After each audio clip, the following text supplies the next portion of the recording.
வணக்கம். இன்னைக்கு எத பத்தி பேசப் போறேன் அப்படின்னா, கொஞ்சம் என்ன சொல்றது? இப்போ ரீசெண்டா நெறைய வீடியோஸ்ல ஒரு விஷயம் நான் பார்த்தேன். நெறைய மீம்ஸ்ல பார்த்தேன். நெறைய வீடியோஸ்லயும் பார்த்தேன். என்ன அப்படின்னா, அந்த ஃபேவரைட் பெர்சன் அப்படின்னு சொல்லிட்டு ஒரு வேர்ட் நெறைய வந்துட்டே இருந்தது.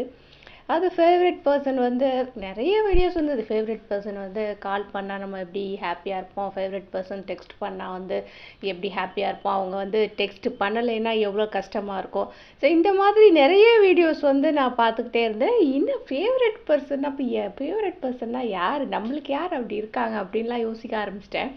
ஸோ இப்போ 2K கிட்ஸ் அவங்க உருவாக்குற ரிலேஷன்ஷிப்ஸ்லாம் பார்த்தோம் அப்படின்னு சொன்னால் ரொம்ப புதுசாக தான் இருக்குது. என்னடா இது, நம்மலாம் இப்படியெல்லாம் எதுவுமே யோசிக்கலையே அப்படிங்கிற மாதிரி தான் இருக்குது.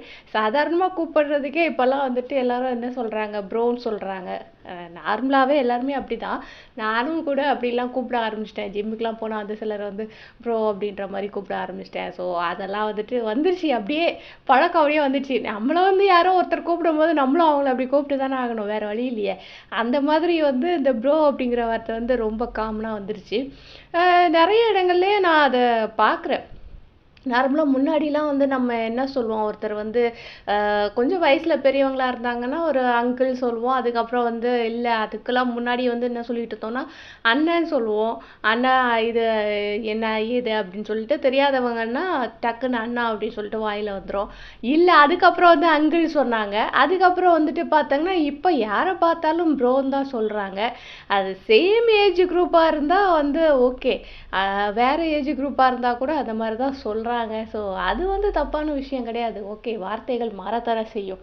ஏன்னா ஒரு காலத்தில் நம்ம அங்கிள் ஆண்டி அப்படிங்கிறதே புதுசாக வந்த ஒரு வார்த்தை மாதிரி தான் நம்மளுக்கு தெரிஞ்சது. எனக்கு அப்படி தான். ஏன்னா சின்ன வயசில் நாங்கள் ரொம்ப சின்ன வயசுலலாம் பார்த்திங்கன்னா இந்த அங்கிள் ஆண்டி அப்படிங்கிற வார்த்தையெல்லாம் ரொம்ப ரேர் தான். அப்போல்லாம் நிறைய யூஸ் பண்ண மாட்டாங்க. ஸோ நாங்கள் வளர வளர வளர இந்த வார்த்தைகளும் வளர்ந்துருச்சு. ஸோ யாரை பார்த்தாலும் கொஞ்சம் ஏஜ்டு பர்சனாக இருந்தால் டக்குன்னு போய் கூப்பிடும் பொழுது அங்கிள் சொல்கிறோம், இல்லை ஆன்ட்டி, லேடிஸாக இருந்தால் ஆன்ட்டி சொல்கிறோம். ஸோ இந்த மாதிரி தான் பேசிகிட்டு இருக்கோம் இப்போல்லாம். ஸோ இப்போ பொதுவாக அந்த மாதிரியே கூப்பிட்ற மாதிரி ஆயிடுச்சு. ஊர் பக்கம்லாம் போனீங்கன்னா மேக்ஸிமம் அங்கிள் ஆன்ட்டிலாம் கூப்பிட மாட்டாங்க. மேக்ஸிமம் அண்ணா அக்கா அந்த மாதிரி கூப்பிட்டு தான் பழகிறது. இங்கே சிட்டி சைடில் பார்த்தோம் அப்படின்னு சொன்னால் மேக்ஸிமம் அங்கிள் ஆண்டி அப்படின்னு பழகுறாங்க. இது இதை தாண்டி இன்னும் நிறைய விஷயங்கள் இப்போ போயிட்டுருக்கு. அதாவது என்ன சொல்கிறது, ஃபஸ்ட்டு ப்ரோன்னு ஒரு வார்த்தை கொண்டு வந்தாங்க. சரி, ஓகே, ப்ரோ அந்த நம்மளுக்கு தெரியும். அதை என்ன மாதிரியான ரிலேஷன்ஷிப் அப்படிங்கிறது நம்மளுக்கு தெரியும். ரொம்ப க்ளோஸாக இருக்கிறவங்கள ப்ரோ அப்படின்னு சொல்லிட்டு சொல்கிறாங்க. அண்டு சில வீடியோஸில் நான் பார்க்கும்பொழுது என்னன்னா, என்ன சொல்கிறது, ஃப்ரெண்டு அப்படிங்கிறது வேறு, ப்ரோ அப்படிங்கிறது வேறு அப்படிங்கிற மாதிரி மீம்ஸ்லாம் வந்துச்சு. அது என்னது, ஃப்ரெண்டு வேறு, ப்ரோ, அப்போ ஃப்ரெண்ட்ஸை ப்ரோன்னு கூப்பிடக்கூடாதா? நம்ம கொஞ்சம் காலத்துக்கு முன்னாடிலாம் பார்த்தோன்னா சிலர் மச்சிம்பாங்க, மாமா அப்படிம்பாங்க ஃப்ரெண்ட்ஸுக்குள்ளே. ஸோ இப்போ எல்லாமே ப்ரோ ஆயிடுச்சு. மச்சி மாமாலாம் எங்கே போச்சுனே தெரியல. ஸோ கேர்ள்ஸு கூட நாங்கள் கூட ஒருத்தர் ஒருத்தர் மச்சின்னு கூப்பிட்டுப்போம், மச்சான்னு கூப்பிட்டுப்போம். ஸோ அதெல்லாம் இப்போ அதை தாண்டி வேற ஒரு வார்த்தையாக இந்த ப்ரோ அப்படிங்கிற ஒரு வார்த்தை வந்திருக்கு. ஸோ அது நல்ல விஷயந்தான். நிறைய பேர் அந்த மாதிரி கூப்பிட ஆரம்பிச்சிட்டாங்க. அது நல்ல விஷயந்தான். சரி, இது ஒரு பக்கம் இருக்கட்டும். இன்னொரு இது என்னென்னா, ஃபேவரட் பர்சன். அது நான் ஃபஸ்ட்டு சொன்னேன் இல்லையா, ஃபேவரட் பர்சனாக யார்? எனக்கு இன்னுமே அது புரியவே இல்லை. யார் அது ஃபேவரட் பர்சன்னு? யாரையா சொல்கிறது? நம்மளுக்கு பிடிச்ச எல்லாம் க்ளோஸ் ஃப்ரெண்ட்ஸ் எல்லாருமே நம்மளுக்கு ஃபேவரட் பர்சன் தான். அது ஒரு ஆள் யார் நம்மளை இப்படி செலக்ட் பண்ணுறது? ஒரு வேளை பெஸ்ட் ஃப்ரெண்டு சொல்கிறாங்களா, இல்லை ஃப்ரெண்ட்ஸ் எல்லாருமே ஃபேவரட் பர்சனா, இல்லை யார்கிட்ட அதிகமாக பேசுகிறோமோ அவங்களா? எனக்கு இதுக்கு உண்டான அர்த்தம் இன்னுமே புரியல. நிறைய வீடியோஸ்லாம் நான் பார்த்துட்டேன்.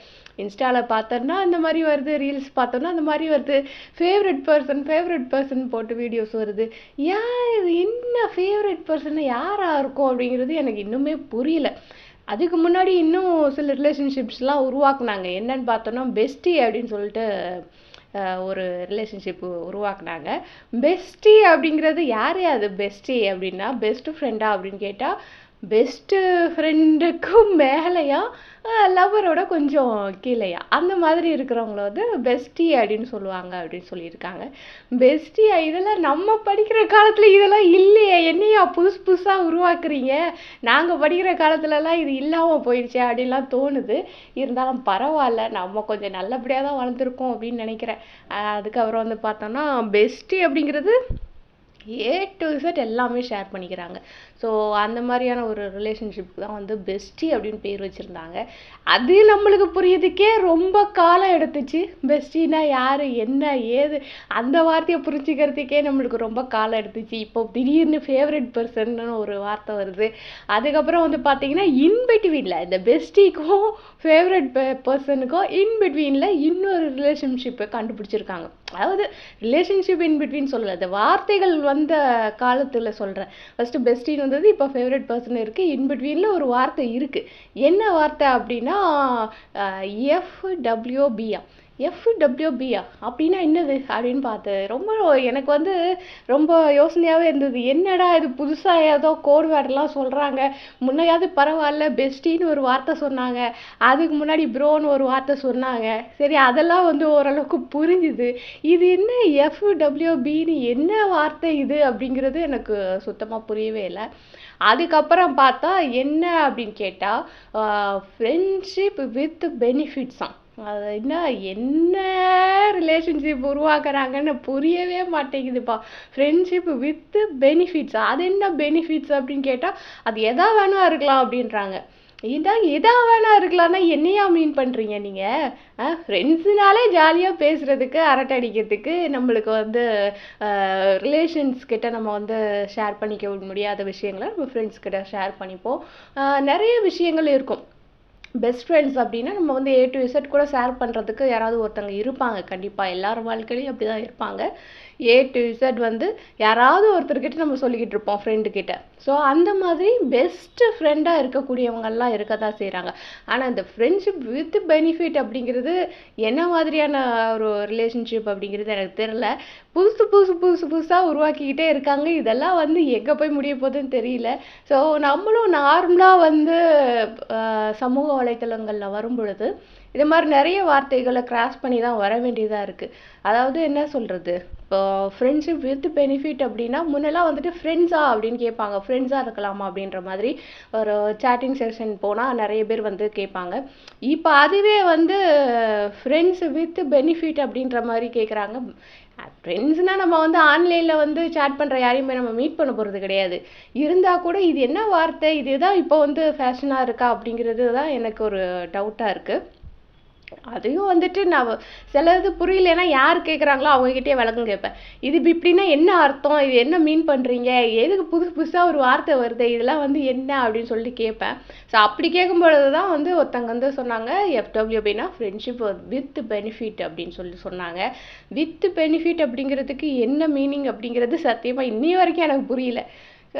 ஃப்ரெண்ட்ஷிப்புனாலே அது பெனிஃபிட்டு தானேங்க. ஃப்ரெண்ட்ஷிப் இருந்தது அப்படின்னாலே பெனிஃபிட் தானே. ஃப்ரெண்ட்ஸ் இல்லாமல் இருக்கிறது தான் வந்து ரொம்ப கஷ்டம். ஃப்ரெண்ட்ஸ் இருந்தால் வந்து அது நிச்சயமாக பெனிஃபிட்டாக தான் இருக்கும். பெனிஃபிட்டாக இருக்கிறவங்க தான் ஃப்ரெண்ட்ஸு. அப்படி இல்லைன்னா அது வந்து ஃப்ரெண்ட்ஷிப்பாகவே இருக்க முடியாது அப்படிங்கிறது தான் என்னுடைய கருத்து. அதையும் தாண்டி பார்த்தீங்கன்னா எனக்கு வந்து பர்சனல் லைஃப்பில் நான் சொல்கிறேன், ஏ டு இசட் நீங்கள் யாரையுமே நம்பி ஷேர் பண்ணாதீங்க. நான் நிறைய பட்டிருக்கேன் லைஃப்பில். வந்து நம்ம நம்பி ஒருத்தர்கிட்ட சொல்லுவோம், அவங்க இன்னொருத்தர்கிட்ட சொல்லி, அவங்க இன்னொருத்தர்கிட்ட சொல்லி இந்த ரவுண்டாக போய் கடைசியில் அதுவே நம்ம காதுக்கு வரும். நீ இப்படி பண்ணியாம ஏன் இப்படி பண்ண, ஏன் அவங்கள இப்படி பேசுன அப்படின்னு சொல்லிட்டு நம்மளையே கேட்பாங்க. என்னடா அந்த விஷயத்த நம்ம இவங்க கிட்ட சொல்லவே இல்லையா அப்படின்னு சொன்னால், உனக்கு யார் சொன்னா, எனக்கு அவங்க சொன்னாங்க, உனக்கு யார் சொன்னா, எனக்கு அவங்க சொன்னாங்க. அப்படியே போய் போய் போய் நம்ம யாரை வந்து நம்பி சொன்னோமோ அவங்க வரைக்கும் வந்து நிற்கும். கடைசியில் பார்த்தா வந்து ரகசியம்னு நம்ம நினச்சிட்டு இருப்போம். ஆனால் பார்த்தா நம்ம சுற்றி இருக்கிற எல்லாருக்குமே தெரிஞ்சிருக்கும். ஸோ அந்த மாதிரி வந்து யாரையும் நம்பி ஏ டு இசட்லாம் வந்து ஷேர் பண்ணாதீங்க. உங்களுக்கு அது பேக்ஃபயர் ஆகிறதுக்கு வாய்ப்புகள் அதிகம் இருக்குது. இந்த பேக்ஃபயர் அப்படிங்கிற வார்த்தை கூட இப்போ தான் வந்து நிறைய சொல்லிகிட்டு இருக்காங்க. அதாவது என்ன சொல்கிறது, தமிழில் இருந்த வார்த்தைகள் எல்லாம் வந்து போயிட்டு புதுசாக இங்கிலீஷ் வார்த்தைகள்லாம் நிறைய வருது இப்போல்லாம். வந்து என்ன சொல்கிறது, புதுசாக வரும்பொழுது நம்மளுக்கு இது எதுக்காக யூஸ் பண்ணுறாங்க இந்த வார்த்தையை அப்படின்னு அதை கண்டுபிடிச்சி அந்த அர்த்தத்தெல்லாம் தெரிஞ்சுக்கிட்டு அதுக்கப்புறம் நம்ம அந்த வார்த்தையை யூஸ் பண்ண ஆரம்பிக்கிறதுக்குள்ளே போதும்னு ஆயிடுது. ஸோ அந்த மாதிரி தான் இந்த 4 ரிலேஷன்ஷிப் வந்து ஃபஸ்ட்டு ப்ரோன்னு இருந்தது. ப்ரோ அப்படிங்கிறது வேறு மாதிரி, எல்லாருமே ஃப்ரெண்ட்ஷிப்குள்ளே நம்ம வந்து நார்மலாக கூப்பிட்றோம், அந்த மச்சின்னு கூப்பிட்றோம், மச்சான் அப்படின்னு கூப்பிட்றோம் இல்லையா. ஸோ அதுதான் வந்து ப்ரோ அப்படிங்கிற மாதிரி இப்போது மாற்றிருக்காங்க. அது ஆண்களையும் கூப்பிட்டுக்கிறாங்க, பெண்களையும் கூப்பிட்டுக்கிறாங்க. ஸோ அது வந்து அழகாக இருக்குது, பார்க்குறதுக்கு நல்லா இருக்குது. இந்த பெஸ்டி அப்படிங்கிறது வந்து நம்மளுக்கு கொஞ்சம் அது தேவையில்லாத வார்த்தை தான். ஸோ பெஸ்டி நிறைய பேர் இருக்காங்க, பெஸ்டி இருக்கிறாங்க, அவங்களுக்குலாம் வந்துட்டு அவங்க வச்சுக்கிறாங்க, அவங்க இஷ்டம். அதெல்லாம் நம்ம தப்பு சொல்ல முடியாது. ஏன்னா இப்போல்லாம் வந்துட்டு எது பண்ணாலும் தப்பு இல்லைன்ற மாதிரி மாறிடுச்சு. நம்ம வந்து என்ன சொல்கிறது, எதெல்லாம் வந்து நம்மளுக்கு தப்புன்னு சொல்லி கொடுத்து வளர்த்தாங்களோ அதெல்லாம் இப்போ வந்து ஃபன்னாக மாறிடுச்சு.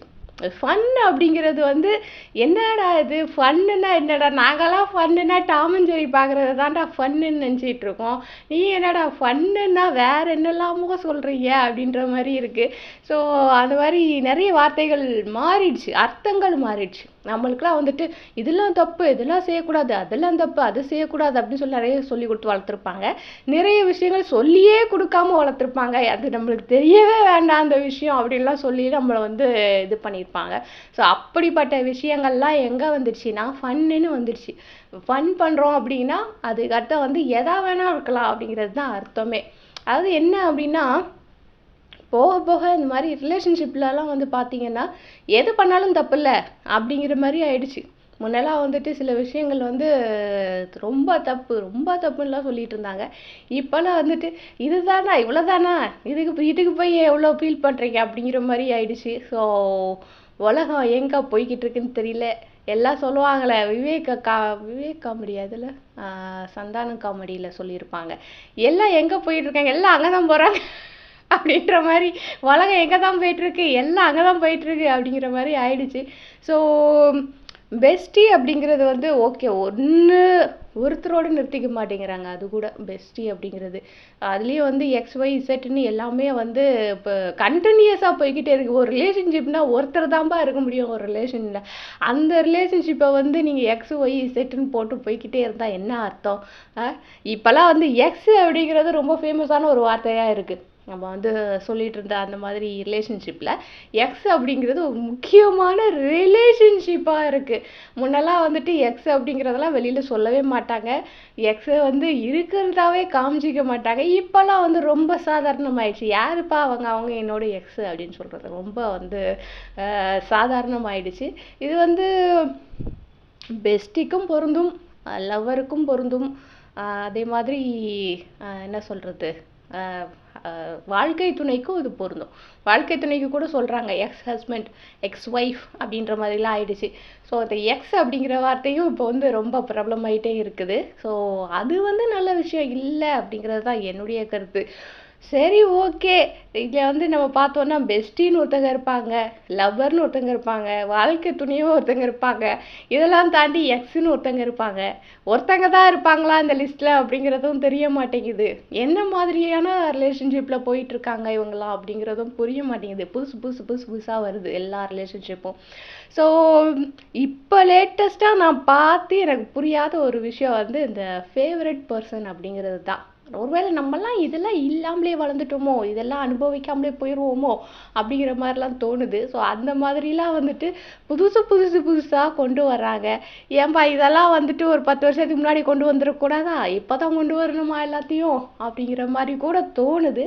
சரி, இருந்தாலும் பரவாயில்ல, பொழைச்சி போகட்டும், நம்மளுக்கு என்ன வந்துச்சு அப்படிங்கிற மாதிரியும் தோணுது. நம்ம பாட்டுக்கு இந்த இதில் சொல்கிற மாதிரி நம்ம வந்து எந்த வம்பு தும்புக்கும் போக வேணாம், இருக்கிற இடம் தெரியாமல் இருந்துட்டு போயிடணும் அப்படிங்கிற மாதிரி நம்மளாம் வந்து இருக்கிற இடம் தெரியாமல் தான் இருந்துட்டு போயிட்டு இருக்கோம்.